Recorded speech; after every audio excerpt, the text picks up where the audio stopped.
Hello everyone, welcome to knowledge Nidhi plus. Knowledge Nidhi plus में आप सभी का स्वागत है। आज हम बात करने वाले हैं वीर रस की। आज हम वीर रस पढ़ेंगे। इससे पहले हमने पिछले वीडियो में जाना हास्य रस के बारे में। आज हम वीर रस पर बात करेंगे। तो क्या होता है वीर रस? बात करें वीर रस के अगर स्थायी भाव की, तो वीर रस का स्थायी भाव क्या है? वीर रस का स्थायी भाव होता है उत्साह। जहां पर उत्साह पाया जाएगा वहां वीर रस होगा। तो ये वीर रस का हो गया स्थायी भाव। क्या हो गया? उत्साह।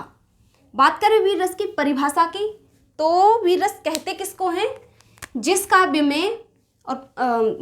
में शुरू से अंत तक क्या पाया जाए? उत्साह। शुरू से अंत तक उत्साह का वर्णन हो, ठीक, उत्साह का वर्णन हो, वहां होगा वीर रस। तो जिस काव्य की पंक्तियों में जहां पर वीरता का या उत्साह का वर्णन होगा वही हमारा वीर रस हो जाएगा। जैसे उदाहरण की बात करें, चढ़ चेतक पर तलवार उठा, करता था भूतल पानी को, राणा प्रताप सर काट काट, करता था सफल जवानी को। तो यहाँ पर क्या है? यहाँ पर राणा प्रताप की वीरता का वर्णन हुआ है और यहाँ पर राणा प्रताप उत्साह में भरे हुए हैं। तो यहाँ पर देखिए, चढ़ चेतक पर तलवार उठा, तो यहाँ पर शुरू से ही क्या है? उत्साह का वर्णन हो रहा है। और लास्ट में देखिए, करता था सफल जवानी को, तो अंत तक, शुरू से और अंत तक क्या हो रहा है? उत्साह का वर्णन, वीरता का वर्णन। तो इसीलिए ये हो जाएगा वीर रस। वीर रस होगा यहाँ पर, ठीक। ऐसे ही दूसरे उदाहरण की बात करें, बुंदे ले हर बोलों के मुंह, हमने सुनी कहानी थी, खूब लड़ी मर्दानी, वह तो झांसी वाली रानी थी। तो यहाँ पर क्या है? जो झांसी वाली रानी है, इनकी वीरता का वर्णन हो रहा है। यहाँ पर जो रानी लक्ष्मीबाई हैं वो भी उत्साह से भरी हुई हैं। बुंदेले हर बोलों के मुंह, हमने सुनी कहानी थी, कि बच्चा बच्चा उनकी वीरता का गुणगान करता है।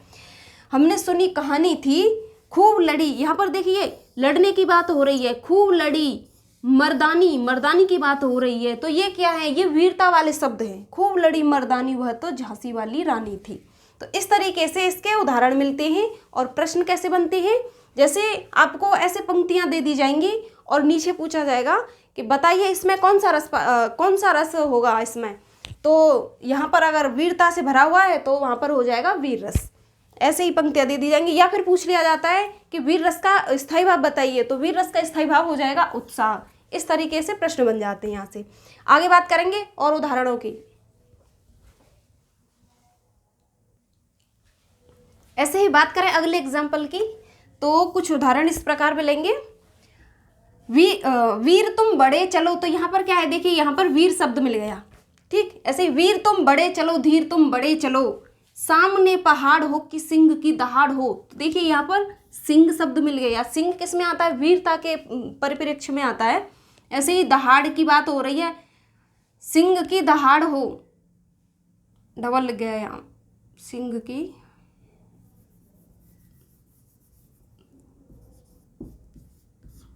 की दहाड़ हो, तुम कभी रुको नहीं, तुम कभी झुको नहीं।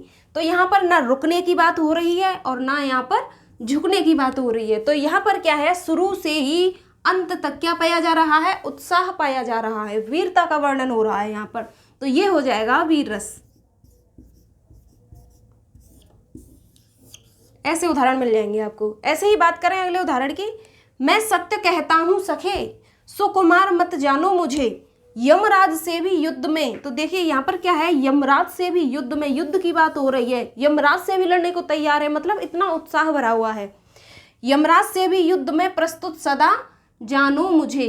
तो ये हो जाएगा वीर रस। ऐसे उदाहरण मिल जाएंगे आपको, तो आप पहचान लेंगे यहाँ पर वीर रस होगा। तो इस तरीके से होता है वीर रस। अब हम बात करेंगे अगले रस की अगली वीडियो में। जब तक के लिए नमस्कार।